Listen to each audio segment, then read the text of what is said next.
On a busy Tokyo street, there is a restaurant filled with people who barely see one another.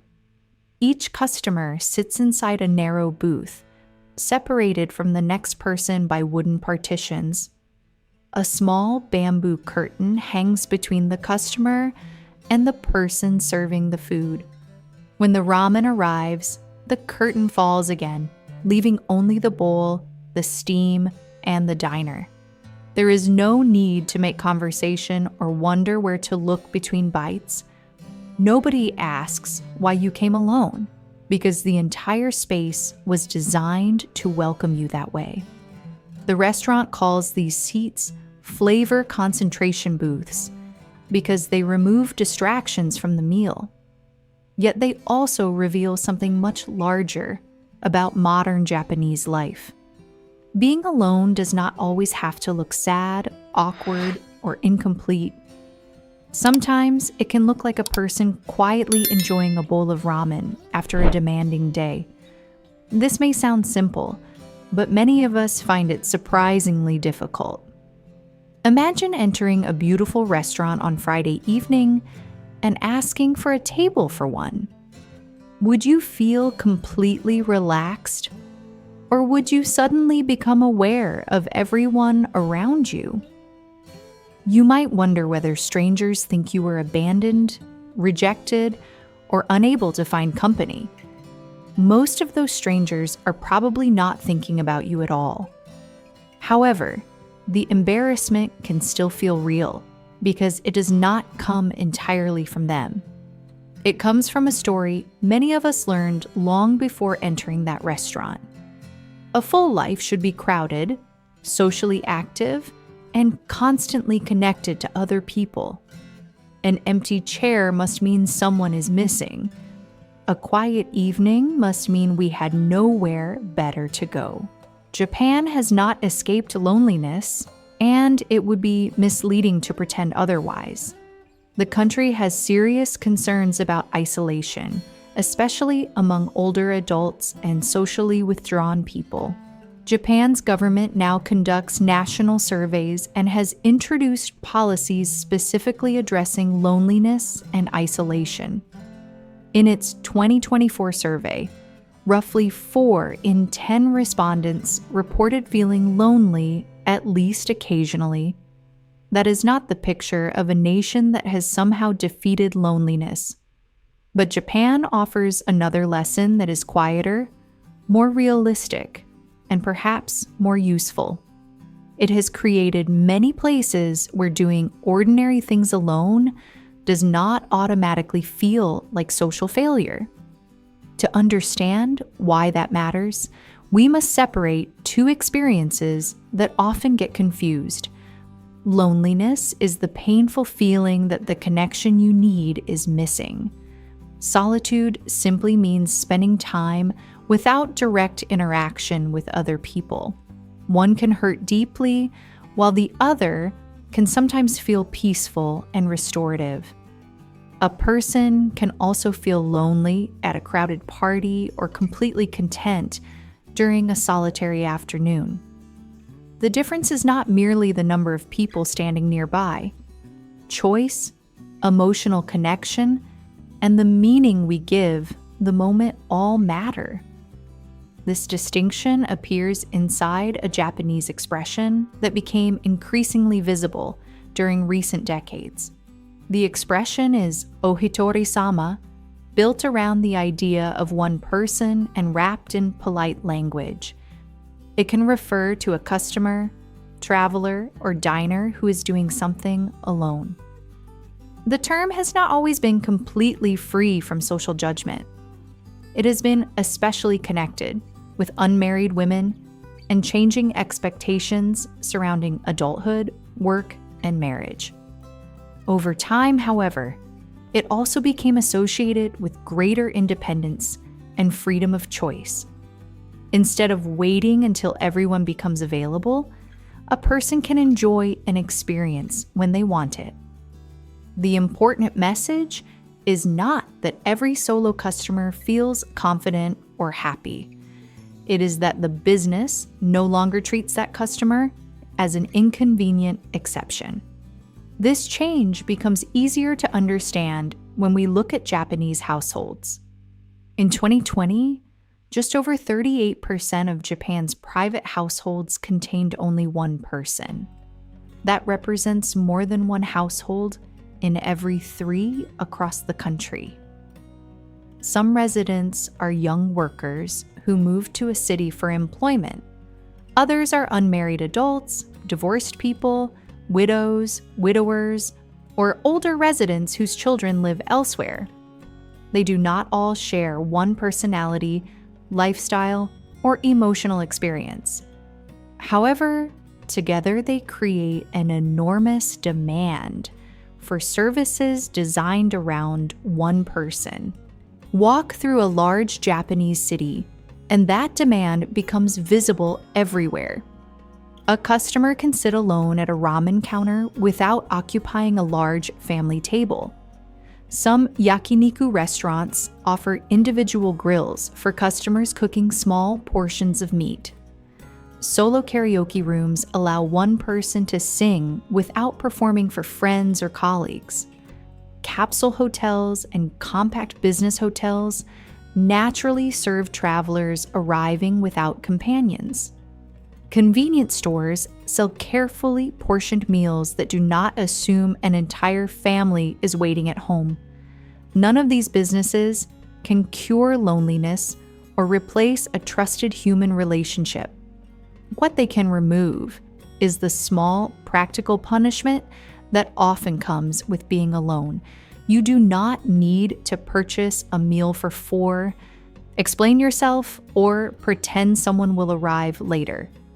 The physical environment quietly tells you that one person is still a complete customer. That message can change the emotional temperature of an ordinary afternoon. Consider a middle-aged woman who wants to visit a cafe after finishing her weekly shopping. If every table is arranged for large groups, she may feel that she is occupying too much space. If the cafe includes comfortable counter seats, the same visit feels completely natural. The woman has not changed, and her need for connection has not disappeared. Only the room has changed, yet the room changes how she interprets herself. This is where the design of an environment begins to matter. Comfort does not depend entirely on confidence or personality. Our surroundings can either increase our self-consciousness or quietly reduce it. Japan has also developed rituals that make solitary time feel shaped rather than empty. Think of preparing tea in a small apartment after returning home from work. The person rinses the cup, warms the water, and chooses a sweet from a small package. Nothing dramatic happens, but the sequence gives the evening a gentle beginning. A simple meal can work in the same way. Rice is placed in one bowl, soup in another, with vegetables arranged on a small plate. Cooking for one is no longer treated as the sad alternative to a family dinner.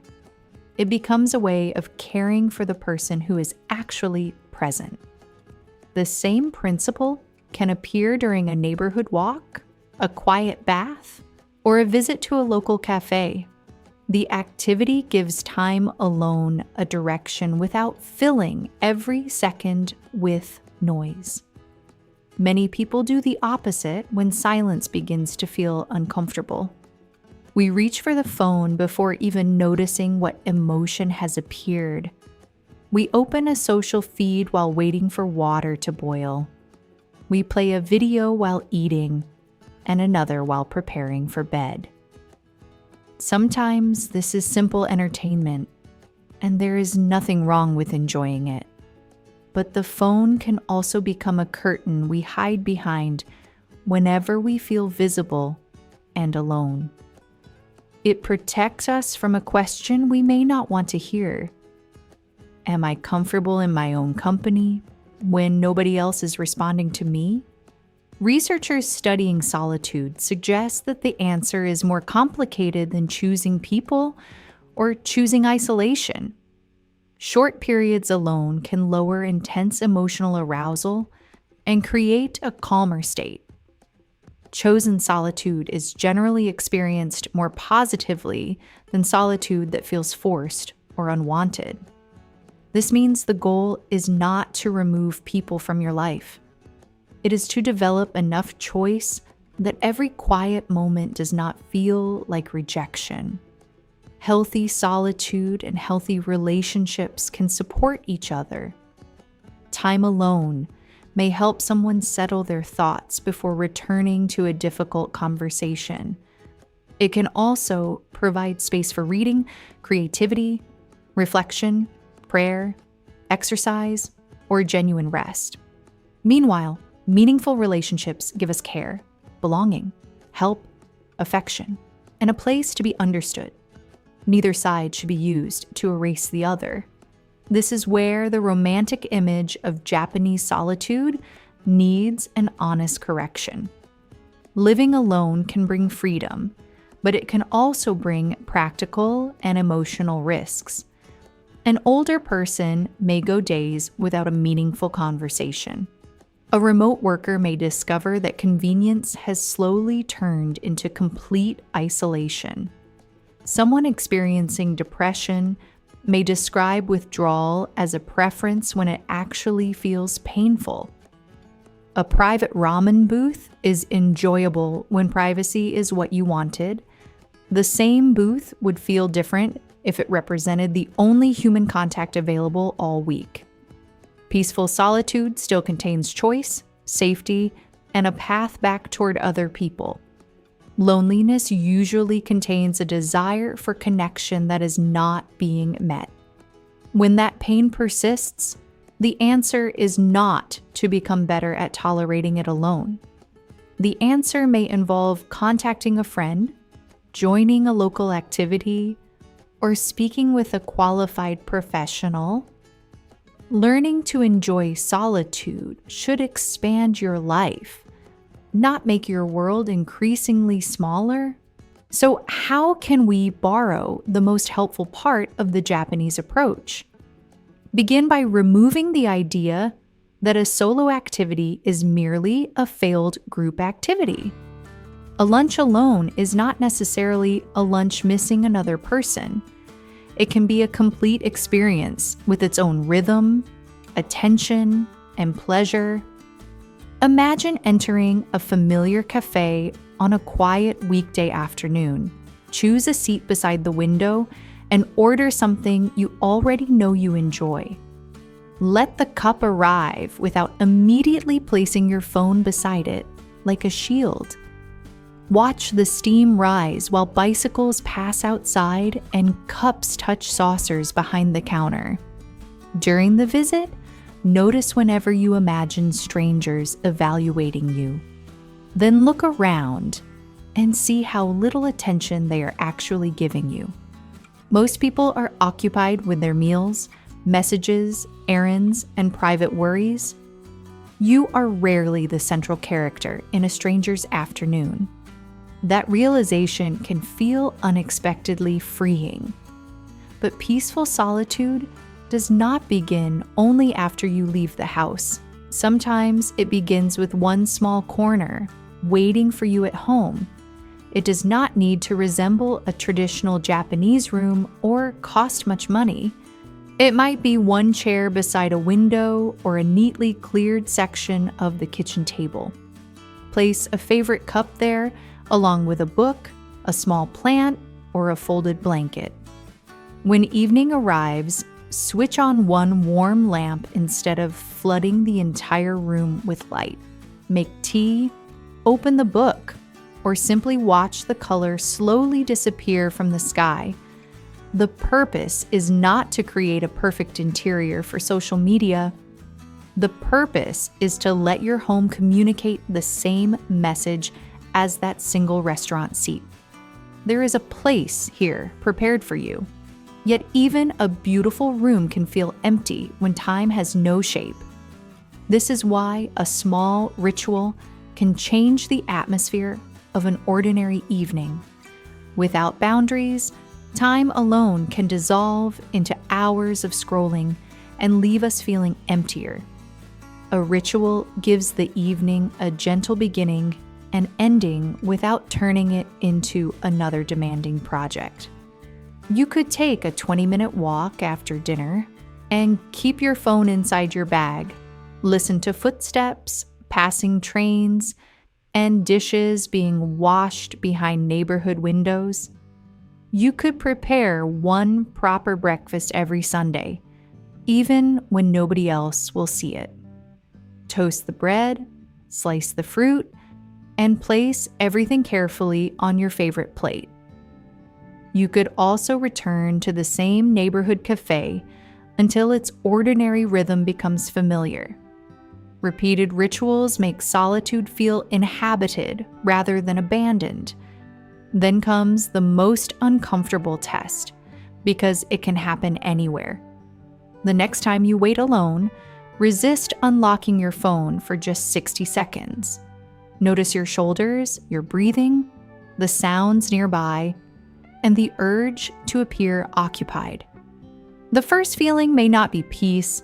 It may be awkwardness, boredom, restlessness, or the fear that you look lonely. That discomfort does not mean the practice is harmful or that you have failed. It may simply reveal how rarely you allow yourself to be present without performing. However, you should also notice when solitude consistently leaves you distressed rather than restored. Peace cannot be forced by repeating cheerful words, while your need for connection remains unanswered. If you want someone to call, allow yourself to make that call. If you need help, asking for it does not make you weak at being alone. The goal is not complete independence from everyone. It is freedom from believing that your worth disappears whenever nobody is standing beside you. Return now to that narrow ramen booth in Tokyo. The customer lifts the bowl as steam rises into the small space before them. Perhaps they have a loving family waiting at home, or perhaps they live by themselves. Perhaps the meal is a welcome pause before meeting friends later that evening. We cannot know their life simply because there is an empty seat beside them. That may be the quiet dignity at the center of Ohitorisama. Being seen alone does not give strangers enough information to decide whether your life is full. In my view, Japan's real lesson is not that solitude is always peaceful. It is that peaceful solitude becomes possible when we stop treating aloneness as evidence of personal failure. Sometimes the person whose company we continually avoid is the person who follows us everywhere.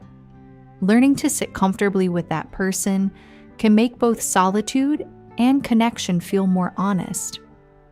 What is one thing you would genuinely enjoy doing alone? If you felt no embarrassment about it, please share your answer in the comments.